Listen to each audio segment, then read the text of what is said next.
This Sir Award winner had one criteria: do the job and do it well. The character of our community, its quality of life and economic well-being can be traced to his efforts. There were a few of us, and when I say few, 4 or 5 only, who were really digging in to get industrial corporations and companies up here. To grow the business, you had to grow the town. It changed the way that we marketed the area to an actual ad campaign and an office for which people could come in and seek information. Like many young men of the era, Vern Meiser came to the University of Nevada with a young wife, Alberta, who he met working on an Iowa farm, and the GI Bill in his back pocket. Among just 22 graduates from the engineering school, in 1950 he went to work for Sierra Pacific Power Company. 4 years later, he hooked up with Ernie McKenzie and blazed the trail for tilt-up construction. Vern was always an energetic and adventuresome guy. He still drives his motorcycle. During college, he climbed Mount Rose long before it was fashionable. Went out to Pyramid and swam out to the Pyramid Island out there. I didn't know what a tilt-up warehouse was till I met Vern Meiser. I got to say, Vern had a lot of patience. He stuck with me and taught me the business. Many techniques that my father and McKenzie came up with are still in use today.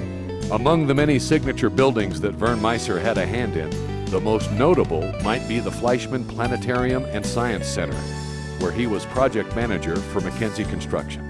Came up with a plan. It was more or less a sketch, as architects tend to do.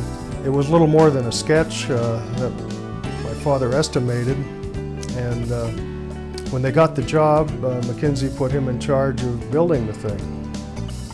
It was a hyperbolic paraboloid shell structure that not many people had experience in building. I remember 12 years old, I left school and got on top of the roof as they were pouring the building. One of the first memories I have of a construction job. It could have been Vern, because he always said that you could drive a dump truck over it. He was so proud of having been the project manager on that for McKenzie, and indeed it's still there and doing fine. Wooster High School, the warehouses of Trammell Crow, Panther Valley, and most of Central Sparks Industrial District, all touched by Vern Meiser's no-nonsense, get-it-done approach. Vern Meiser had a sign up on Glendale. I think the next mile of buildings were built by Vern Meiser. Vern just, he came across when I first met him as just simple, straight arrow, truthful as a guy could be, knowledgeable. Just, he impressed me to beat hell. But it was Meiser's work helping build the fledgling warehousing industry from the mid-1950s through the 70s to which we owe a debt of gratitude today. He was a founding member of Western Industrial Nevada, and his activities were a precursor to the Economic and Development Authority of Western Nevada, EDON. Vern was one of the guys that came in and wanted to get into this, and it was pretty early on. He's almost one of the first. Well, first they got the Freeport law passed in the legislature, which allowed, provided that there would be no taxation on products brought into the state and warehoused until they were shipped. And that was a big weapon to recruit people to come and set up distribution warehousing for the 11 western states.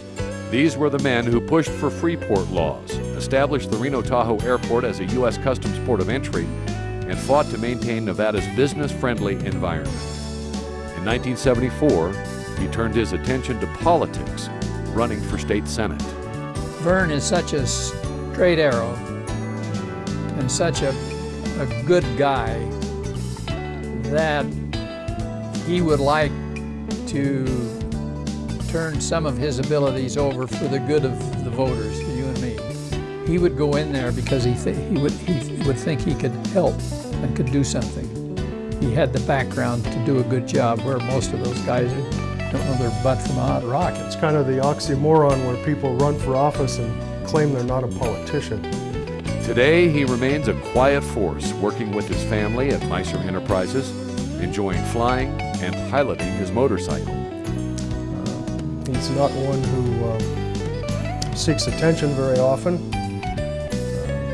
He just quietly goes about his business and accomplishes a lot of things. You know, his 3 children are in the business with him, which speaks a lot of getting along with his family. And family was always a very big thing for Vern. I mean, that was far above any other thing that he had going, and it still is. Quietly and effectively, with integrity and responsibility, Vern Meiser has been an instrument in our community's success and quality of life, showing skill, integrity, and responsibility. The SIR Award.